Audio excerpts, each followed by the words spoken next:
Hello friends, welcome back to channel. This is Bipasha Chaudhary. So this video में आज हम reasoning की स्ट्रेटेजी के बारे में बात करेंगे। जैसे कि आपका रिक्वेस्ट रहा कि मैम प्लीज़ आप रीजनिंग की स्ट्रेटेजी भी बोल दो, उसके लिए गाइड कर दो।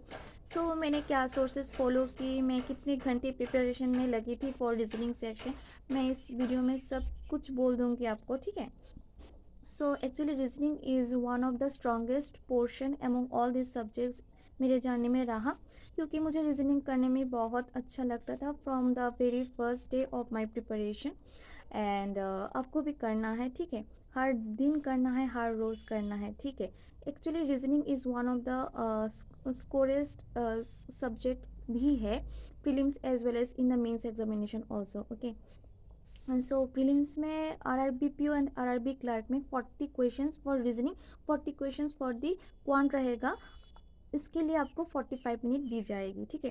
लेकिन अदर एग्जाम में आपको फॉर द प्रीलिम्स 35 क्वेश्चंस रहेंगे फॉर 20 मिनट्स, ठीक है। इस हिसाब से आपको प्रैक्टिस घर में करना है। अब आते हैं हम सिलेबस में, ठीक है। सो मैं अगर पूरी सिलेबस को बोलो तो मैं 3 पोर्शन में उसको डिवाइड करती हूँ, ठीक है। एक है मिसलिनियस पोर्शन, एक है puzzle portion and another is logical reasoning, ठीक है। सो पहले मैं आती हूँ जो सबसे ज़्यादा इम्पॉर्टेंट है अभी एग्ज़ाम को क्रैक करने के लिए, वो है पजल, ठीक है। अगर मैं 35 क्वेश्चंस आउट ऑफ पकड़ लूँ तो 35 में आउट ऑफ 35 ऑलमोस्ट 20 क्वेश्चन सिर्फ पजल से आते हैं, ठीक है। सो अब सोचो कि 35 में अगर 20 क्वेश्चंस आते हैं, एक पजल में 5 क्वेश्चंस और 4 क्वेश्चंस रहते हैं, तो आपको कितना ज़्यादा बेनिफिट मिलेगा आपका एग्ज़ाम को क्रैक करने के लिए, ठीक है। सो पजल आपको ऐसे करने हैं कि हर दिन हर रोज़ आपको एटलीस्ट 10 to 15 पजल करना है। कैसे करना है आपको, यूट्यूब में बहुत सारे वीडियोस मिलेंगे, फ्री कोर्सेस है। मैंने फर्स्ट जो स्टार्ट की थी वो है पुनीत सर की क्लास को मैं देख के अप्रोच से सर को मैं बहुत ही फॉलो किया, उनसे अप्रोच सीख के मैं डेली प्रैक्टिस करती थी। एंड हाँ, कैसे करना है, पहले आपको जो भी सर हो, अंकुश लंबा सर है, अड्डा 247 है, ऑलिव बोर्ड है, वैंकर्स वे है, आप कोई भी चैनल देख सकते हैं। लेकिन मुझे पुनीत सर बहुत अच्छे लगता था पहले से ही, मैंने सारी अप्रोचेस सर से सीखी हैं, ओके। सो अंकुश लंबा सर भी बहुत अच्छे हैं, आप सर को भी फॉलो कर सकते हैं, ठीक है। सो पजल में आपको क्या करना चाहिए, पहले जो भी सर है उनकी थोड़ा अप्रोच देखिए कैसे करना है। इसके बाद नेक्स्ट क्वेश्चन जो आएगा उसको थोड़ा पॉज लेना है, आपको प्रैक्टिस करना है। इसके बाद अगर आपसे नहीं बने, 15 मिनट हो, 20 मिनट हो, 30 मिनट हो, 40 मिनट हो, जो भी हो, आपको पहले खुद से प्रैक्टिस करना है। इसके बाद पॉज लेके फिर से आपको अगर नहीं बना तो सर को देखना है, उनसे अप्रोच देख के फिर से आपको करना है।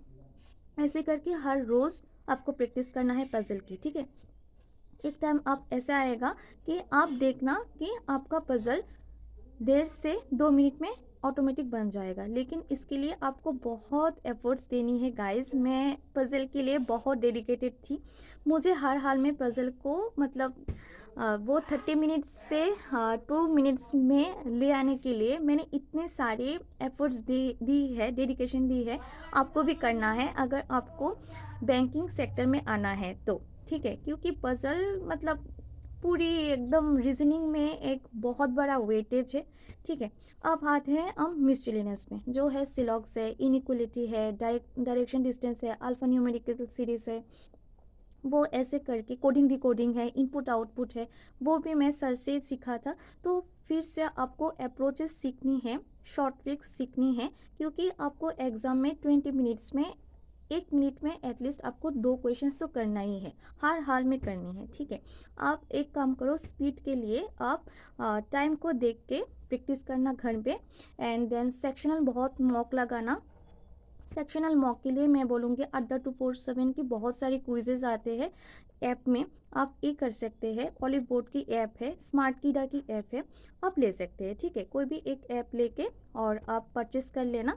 अगर कोई भी पैसे वो लोग डिमांड करते हैं तो मैं भी ख़रीदा था, ठीक है। सो मैंने पहले जो आप यूट्यूब पे के फ्री सोर्सेस है उसको कंप्लीट करो, इसके बाद अब पेड कोर्सेज में जाना, ठीक है। अगर आपको ज़रूरत पड़े तो, मुझे नहीं लगता कि आपको ज़रूरत पड़ेगी, क्योंकि पहले मैं 2 साल सिर्फ ऑनलाइन कोर्सेज़ को ही फॉलो करती थी जो यूट्यूब में अवेलेबल है, ठीक है, फ्री कोर्सेज़। ओके, अब आते हैं हम लॉजिकल रीजनिंग में। ये सिर्फ आपका मेंस एग्ज़ाम पर ही आएगा, सो प्रीलिम्स में नहीं आएगा, ठीक है। ये लॉजिकल रीजनिंग एकदम एकदम इक्वल है इन्फरेंस बेस्ड क्वेश्चन जो इंग्लिश में पूछे जाते हैं, ठीक है। आप इसके लिए मैं सजेस्ट करूँगी, पुनीत सर बहुत अच्छे हैं, इसके बाद अंकुश लंबर सर भी अच्छे हैं, आप हर्षल अग्रवाल सर भी कराते हैं लॉजिकल रीजनिंग। आप ये सर्च कर लेना यूट्यूब में, logical reasoning free classes of Harshal sir और पुनीत सर और Ankush Lamba sir. Okay, Harshal sir भी बहुत अच्छे हैं लॉजिकल रीजनिंग के लिए, सर बहुत डिटेल्स में पढ़ाते हैं, ठीक है। मैंने भी देखा, सर को फॉलो किया है। एक्चुअली लॉजिकल रीजनिंग आपको पहले से नहीं आएगा, इसका जो इन्फरेंस बेस्ड क्वेश्चंस है ना वो एक्चुअली ट्रिकी ही है। तो आपको पहले क्या करना चाहिए, आपको पजल एंड मिसलेनियस बहुत अच्छे से करना है, जाकि आप 35 आउट ऑफ 35 गेन कर सको for the prelims examination and for the mains examination. IBPS-PO and SBI-PO जो मेंस एग्जाम में पूछे जाते हैं रीजनिंग, वो इतना इजी नहीं रहता। इस बार मैं IBPS-PO मेंस जब बैठी, मैं तो मेरी तो होश ही उड़ गए थे कि मैं सिर्फ गाइस आउट ऑफ 60 और आई थिंक 60 क्वेश्चन ही रहते हैं ना, मैं सिर्फ 9 क्वेश्चन ही कर पाई, इसके बाद मैं कर नहीं पाई।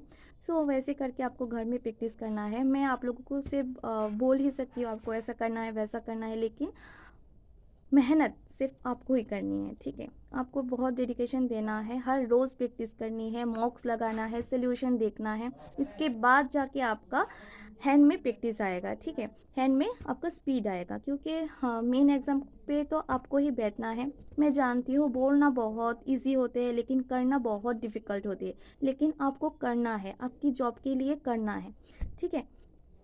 सो दिस वीडियो इज़ बस ऐसे ही इसमें था। नेक्स्ट आपका जो स्ट्रेटेजी आएगा वो है इंग्लिश का, वही पढ़ते रहो, हो जाएगा, कोई टेंशन मत लो। मैं नहीं बोल रही हूँ कि इस बार ही आपका सिलेक्शन हो जाएगा, लेकिन आपको लेना है, 1 साल 2 साल जितनी भी लगे आपको लेना है, ठीक है, क्योंकि जॉब ही तो ऑलमोस्ट आपका प्रायोरिटी होनी चाहिए।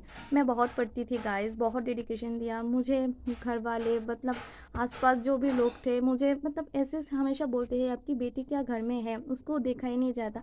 तो मम्मी पापा बोलते हैं हाँ उसको घर में है, पढ़ाई कर रही है। मैं हमेशा बहुत बहुत पढ़ती थी, ठीक है, आपको भी पढ़ना है, ठीक है। There is no shortcut of success. Okay, so मिलते हैं नेक्स्ट वीडियो में, बस यही। Good bye friends.